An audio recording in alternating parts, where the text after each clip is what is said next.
আমার দাদু গ্রামের সর্দার ছিলেন। গ্রামে যার বিয়ে হতো তার পরিবার তার কনেকে আমাদের বাড়িতে এক রাতের জন্য পাঠাতো। সকালে দাদু তাকে উপহার দিতেন, আর কনেকে সেই উপহার দেখাতেন না। আর 9 মাস পর মেয়েটি গর্ভবতী হয়ে যেত। গ্রামের মানুষ দাদুকে অনেক সম্মান করত। আশ্চর্যের বিষয় হলো, দাদু আমাকে বিয়ে করতে কঠোরভাবে নিষেধ করেছিলেন, আর এইদিকে আমি বুড়ো হয়ে যাচ্ছি। একদিন গ্রাম থেকে এক কনে এলো। আমি তাকে আমার ঘরে তালা বন্ধ করে তার জায়গায় বধূ হয়ে নিজেই দাদুর ঘরে চলে গেলাম। আমি যখন ঘরে গেলাম তখন সব আলো নিভে গেল। তারপর হঠাৎ দাদু আমার সাথে এমন কাজ করলেন যে আমি চিৎকার করে উঠলাম, দাদু আমার সাথে। কিছু ঘটনা হৃদয় বিদারক হয়, এবং এই বেদনাদায়ক মুহূর্তগুলি বর্ণনা করার জন্য শব্দ সব সময় কম পড়ে। আমার সাথেও একই রকম ঘটনা ঘটেছে। গ্রামে আমার দাদুর অনেক সম্মান ছিল। সে 5 বার নামাজ পড়ত। গ্রামের লোকেরা তাকে অনেক সম্মান এবং মর্যাদা দিত। তাকে বড় বলে সম্মান করত। অনেক লোক দাদুকে সাহায্যও করত। আমাদের গ্রামে একটা অদ্ভুত প্রথা ছিল।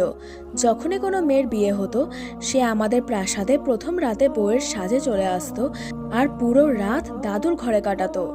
সকালবেলা দাদু তাকে একটা উপহার দিত, আর সেটা নিয়ে সে চলে যেত। তার ঠিক 9 মাস পরে সে গর্ভবতী হয়ে যেত। আমার কাছে এই ব্যাপারটা সব সময় অদ্ভুত লাগতো। এটা আবার কি ধরনের প্রথা যে বিয়ের পরে কনে বউ নিজের বরের কাছে না গিয়ে পুরো রাত দাদুর ঘরে কাটাবে? যখন আমি 12 বছর বয়সী হলাম তখন থেকেই আমি এটা দেখে আসছি। প্রথম প্রথম তো এই ব্যাপারগুলো আমি বুঝতাম না, আর এখন তো আমার বয়স 25 হয়ে গিয়েছে। আমি অনেকবার আমার মায়ের কাছে এটা জানার চেষ্টা করেছি, কিন্তু সে আমাকে কিছুই বলে না। শুধু বলে, তুমি চুপ করো, আর খবরদার আর কখনো যদি এই কথাটা জিজ্ঞাসা করো। আর এইবারে তো আমার ছোটবেলাকার বন্ধুর বিয়ে হলো, আর আমাদের খুব ভালো আর গভীর বন্ধুত্ব ছিল। নিজের বিয়েতে শামরা ভীষণ ঘাবড়ে ছিল। তার মেহেন্দির দিনে তার মুখের রং পুরো উড়ে গিয়েছিল। আমি তাকে ছেড়ে যাওয়ার সময় বললাম, বরের সঙ্গে থাকবে কিভাবে, এটা ভেবে ভয় পাচ্ছ? আমার কথা এসে ফিকে আর মিথ্যে হাসি দিয়ে বলল, না, তোমার দাদুর কথা ভেবে আতঙ্ক লাগছে। সত্যিকারের বল, সত্যি কথা বল নীলু, তোর দাদু নতুন বিয়ে হওয়া বধূকে তার ঘরে রাতভর কেন রাখে? আমার তো হবু বর আর গ্রামের বাকি লোকেদের কাণ্ড দেখে অদ্ভুত লাগছে।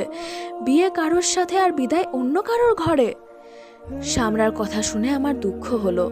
আমি তার কথা ভাবতে লাগলাম যে সে ঠিকই তো বলছে। পরের দিন কনে বউ সেজে শামরার মুখে কোনো আনন্দ ছিল না। চোখের খুশির থেকে বেশি উদাস ভাব ছিল। নিয়ম অনুযায়ী সেও বিদায় হয়ে দাদুর ঘরে গিয়ে বসলো। কি জানি কেন এইবার তো আমার ঘুমই আসছিল না, কেননা আমি এটা জানতে চাইতাম যে মেয়েরা দাদুর ঘরে কেন যায়। যখন সবাই নিজের ঘরে ঘুমোতে চলে গেল, আমি উঠে ঘরের বাইরে আসলাম। আমার ঘর ছিল উপরে, আর দাদুর ঘর ছিল নিচে। রাতের ঘন অন্ধকারে আমি জিনিসপত্র ধরে ধরে আন্দাজ করে কোনো রকমে আস্তে আস্তে নিচে নামলাম। দাদুর ঘরে লাইট জ্বলছিল, তার মানে সে জেগেছিল। অদ্ভুত ব্যাপার, দাদুর ঘরের জানলা সব সময় বন্ধ থাকতো। এই চেষ্টাটা আমি আগেও বেশ কয়েকবার করেছিলাম, পারিনি।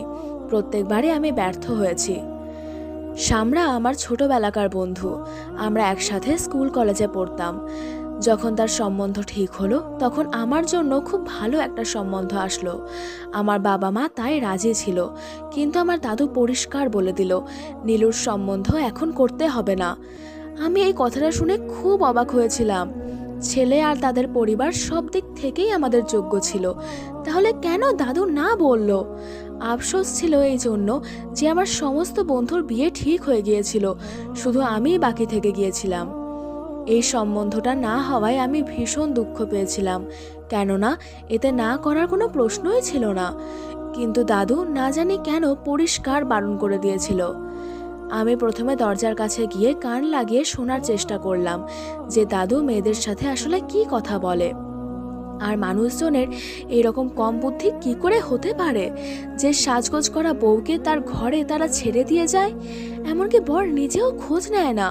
এ কেমন অন্ধকার নগর! আমি যেন আওয়াজ শুনতে পেলাম, কিন্তু পরিষ্কারভাবে কিচ্ছু শুনতে পাচ্ছিলাম না। আমি অনেক চেষ্টা করলাম বোঝার যে কি কথা হচ্ছে, কিন্তু আমি একটাও শব্দ পরিষ্কার করে বুঝতে পারিনি। তারপর আমি দরজার ফাঁক দিয়ে দেখতে পেলাম, আমি কিচ্ছু বুঝতে পারলাম না। নজরে আসলো না যে আসলে ঘরের ভিতর হচ্ছেটা কি। সামনের দেওয়ালের সাদা রং ছাড়া আর কিছুই দেখতে পেলাম না। আমি যত চেষ্টা করার করে নিলাম, কিন্তু আজও আমি ব্যর্থই হলাম। আর নিজের ঘরে ফিরে আসার পর আমার ঘুম পেয়ে গেল, কিন্তু বারবার এই খেয়ালই আসছিল যে ঘরে আসলে কি হচ্ছিল। আমি মনে করতে লাগলাম যে যখন আমি ছোট ছিলাম তখন আমি এই দিকেই একটা কোণে বউকে দাদুর ঘরের দিকে যেতে দেখেছিলাম। আমি মাকে জিজ্ঞাসা করেছিলাম যে মা, তুমিও কি বিয়ের পরে দাদুর ঘরে গিয়েছিলে? মা বলল, নির্লজ্জ কোথাকার, আমি তো বৌমা, তার মেয়ের মতো। মা আমাকে এইভাবে বকলো। আমি ওই সময় 16 বছর বয়সী ছিলাম। আমি ভাবলাম যে আরও একবার জিজ্ঞাসা করি যে দাদু কেন নতুন কোণে বউকে নিজের ঘরে নিয়ে যায়। আমি আবার মাকে জিজ্ঞাসা করলাম, দাদু ভিতরে কি করে? আমার কথা শুনে মা আমার মুখে একটা থাপ্পড় মারলো। মা বলল, যাও এখান থেকে, তোমার বয়স হয়নি। দাদুর বয়স আছে এই সমস্ত করার, যা সে করছে। আমি পুরো রাত ঘুমাতে পারলাম না। সকালবেলা নিচে আসলাম। আমার বন্ধু ঘরের বাইরে যখন আসলো, তার হাতে একটা উপহারের বাক্স ছিল। আমি সাথে সাথে সামরার কাছে গেলাম, তার হাত ধরলাম, তাকে আমার নিজের ঘরে নিয়ে এলাম। সে এখনও একটা ফ্যান্সি জামা কাপড় পরেছিল, কিন্তু চুপ করেছিল। আমি তাকে বললাম, সামরা, দাদুর ঘরে কি হয়েছিল? দাদু ঘরের ভিতর কি করে? আমার কথায় সে শুধু বড় বড় চোখ করে আমাকে দেখতে লাগলো। সে খুব জোরে হেঁটে আমার ঘর থেকে বেরিয়ে গেল। আমি ভীষণ অবাক হলাম। সে তো আমার বন্ধু, সে তো আমার থেকে কিছুই লুকাতো না, সমস্ত কথা সামরা আমাকে বলতো। আর যে রহস্যটা আমি জানার জন্য এত বছর ধরে মুখিয়ে আছি, আমি পুরো আশা করেছিলাম যে সকাল হলে সেই রহস্য আমি জানতে পারবো, কিন্তু আমি আবার ব্যর্থ হলাম। আমি সামরার উপর রেগে গেলাম যে তার সাথে যদি কিছু ভুল হয়েও থাকে, তার তো বলা উচিত সেটা আমাকে। আমি আমার দাদুকে শুধুমাত্র এই একটা কারণে পছন্দ করতাম না। যদিও আমার প্রতি তার ব্যবহার ছিল স্নেহময়, কাকার সন্তান ছিল না, আর আমি আমার মা বাবার একমাত্র সন্তান ছিলাম। আমার মা আমাকে বলতো যে ঠাকুমার মৃত্যু সেই সময় হয়েছিল যখন আমার বাবা কাকা ছোট ছিল, কিন্তু দাদু দ্বিতীয় বিয়ে করেনি। মা তো এই কথাটাকে এমনভাবে বলছিল যেন দাদু ঠাকুরমার নামেই পুরো জীবন কাটিয়ে দিয়েছে। আমি শুনে অবাক হলাম। আমি মনে মনে ভাবলাম, ভালো হতো যদি দ্বিতীয় বিয়ে করত। দ্বিতীয় ঠাকুমা অন্তত তাকে এই সমস্ত পাপ কাজ করতে দিত না, যেটা সে প্রত্যেকটা নতুন কনে বউয়ের সাথে করে। আমিও মনের মধ্যে একদম পাকাপাকিভাবে ঠিক করে নিয়েছিলাম যে সামরার কাছ থেকে সত্যিটা বলিয়ে ছাড়বো। কয়েকদিন পরে সামরার শ্বশুরবাড়ি পৌঁছে গেলাম। সে একদম নর্মাল ছিল। আমাকে দেখে হেসে গলা জড়িয়ে ধরলো। শ্বশুরবাড়ির লোকজনের সামনে আমার প্রশংসা করতে লাগলো। তার বর আমার সাথে খুশি হয়ে কথা বলল। তার বরকে দেখে আমার কোথাও দিয়ে মনে হলো না যে সে নিজের বউকে এক রাতের জন্য দাদুর কাছে পাঠিয়ে দেওয়ার পর কোনো রকম রাগারাগি করেছে বলে। আমি সামরাকে বললাম, আমরা একা বসে কথা বলতে পারি? সেটা শুনে সে কিছুটা অসুবিধায় পড়ে গেল বলে মনে হলো, কিন্তু আমি নিজেই তাকে তার ঘরে যাওয়ার জন্য বলতে লাগলাম। সে যখন আমাকে নিজের ঘরে নিয়ে গেল, আমি সামরাকে আবার এই কথাটা দ্বিতীয়বার জিজ্ঞাসা করলাম। সে রেগে গেল। সে বলতে লাগলো, আমাকে কেন জিজ্ঞাসা করছো? দাদুকে গিয়ে জিজ্ঞাসা করো। আমি বললাম, যদি তোমার সাথে কিছু ভুল হয়েই থাকে তবে তুমি কেন চুপ করে আছো? তোমার তো সবাইকে বলা উচিত। আমার কথা শুনে সে চেঁচিয়ে বলে উঠল, আমি শুধুমাত্র তোমার জন্য চুপ করে আছি, বুঝেছো? এবার আমার ঘর থেকে বের হও। আর যদি তোমার খুব বেশি জানার শখ থাকে তাহলে কোনো একদিন নিজে কোণে বউ সেজে নিজের দাদুর ঘরে গিয়ে বসে যেও, সব জেনে যাবে। সে ভীষণ রেগেছিল। আমি আমার ঘরে ফেরত চলে এলাম।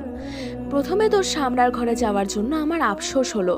প্রথমে তো আমি ওর জন্য সিম্প্যাথি অনুভব করছিলাম, কিন্তু সে আমার একটুও কদর করলো না, কত কথাই না আমাকে শোনালো। কিছুদিন তো আমার সামরার উপর খুব রাগ হলো, কিন্তু তারপর আমি ভাবলাম যে কি এমন সমস্যা হবে যদি আমি একবার কোণে বউ সেজে দাদুর ঘরে গিয়ে বসে যাই, জানতে তো পারবো অন্তত যে সে কি করে। এই চিন্তা মাথায় আসতেই পরের মুহূর্তে আমি স্তব্ধ হয়ে গেলাম যে আমি এসব কি ভাবছি। আমি নিজেই নিজের চিন্তা নিয়ে আরও একবার ভাবতে লাগলাম, আর তারপর আমি এই ব্যাপারে ভাবনা চিন্তা করা ছেড়েই দিলাম।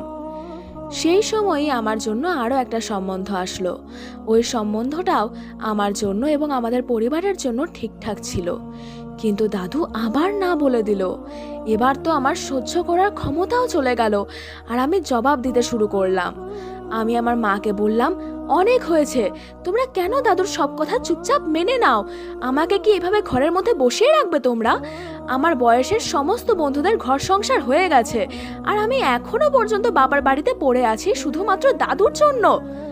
আমার কথা শুনে মা রেগে গিয়ে আমার দিকে তাকাতে লাগলো আর বলতে লাগলো, নির্লজ্জ, নিজের লজ্জা বেঁচে খেয়েছিস যে নিজের মুখে নিজের বিয়ের কথা বলছিস?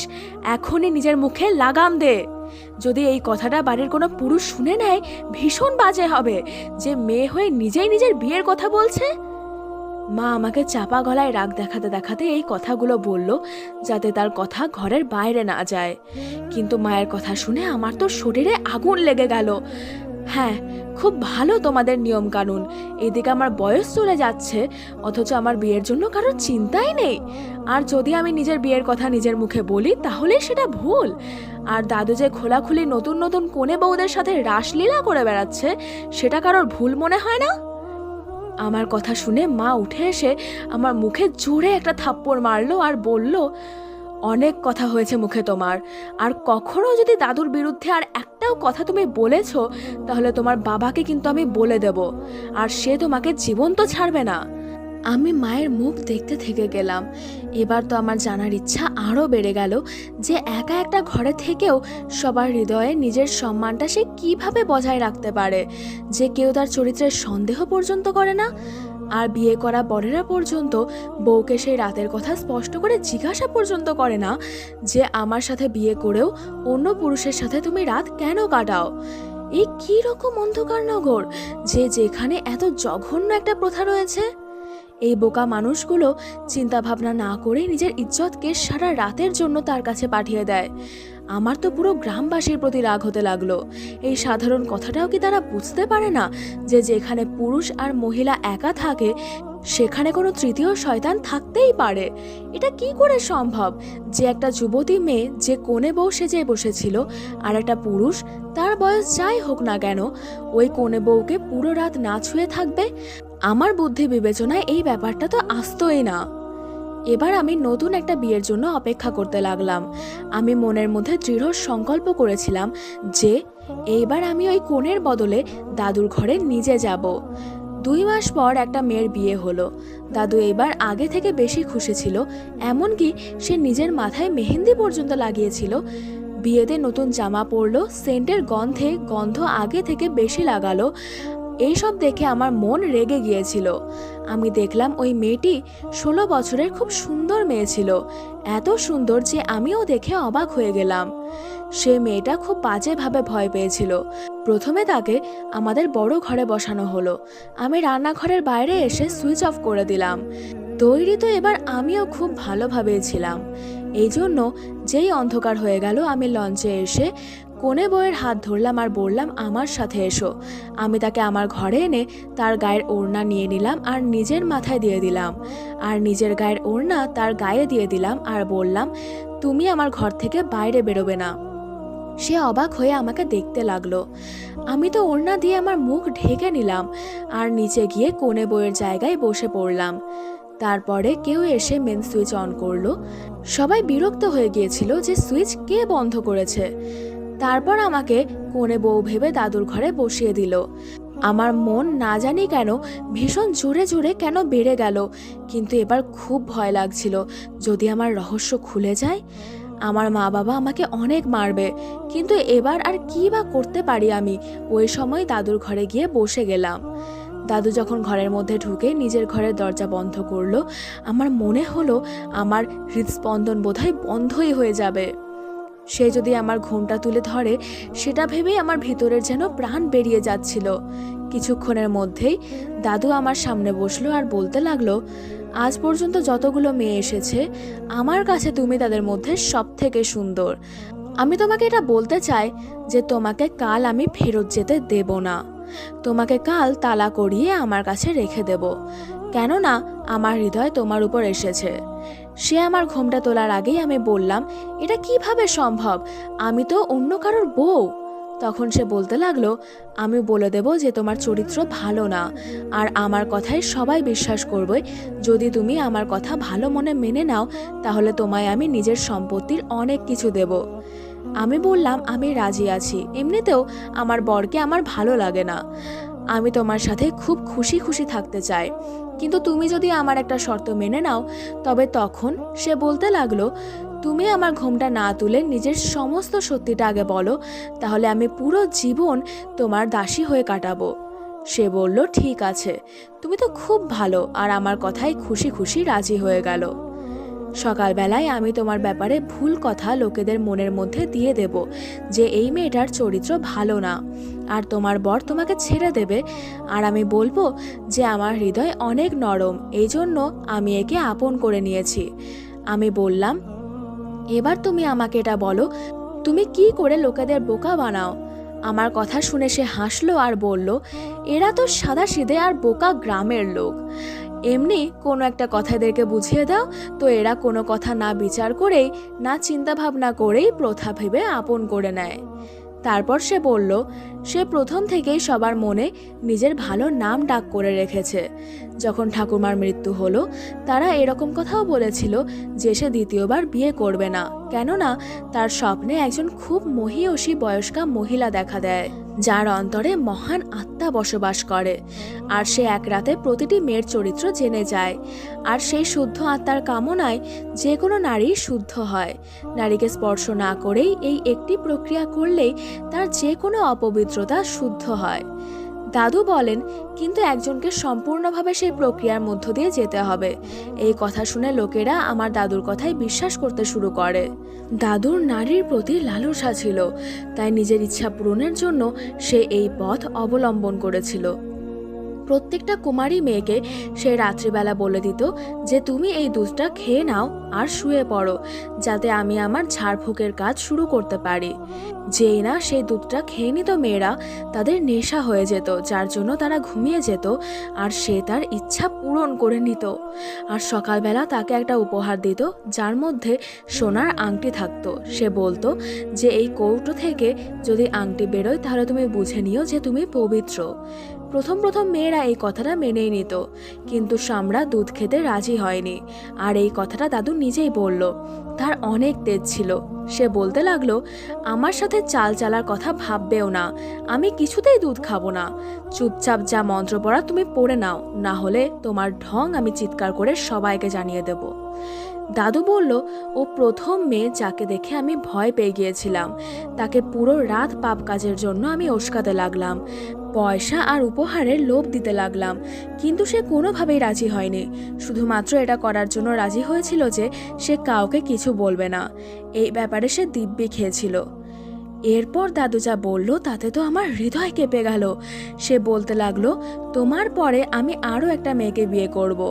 ব্যাস, শুধু সেই ব্যাপারেই আমি চিন্তায় আছি যে এমন আমি কি করি যে আমার নাম ডাকটাও বজায় থাকবে আর আমার কাজটাও হয়ে যাবে। আমি বললাম, সে কে? সে বলতে লাগলো, নীলু।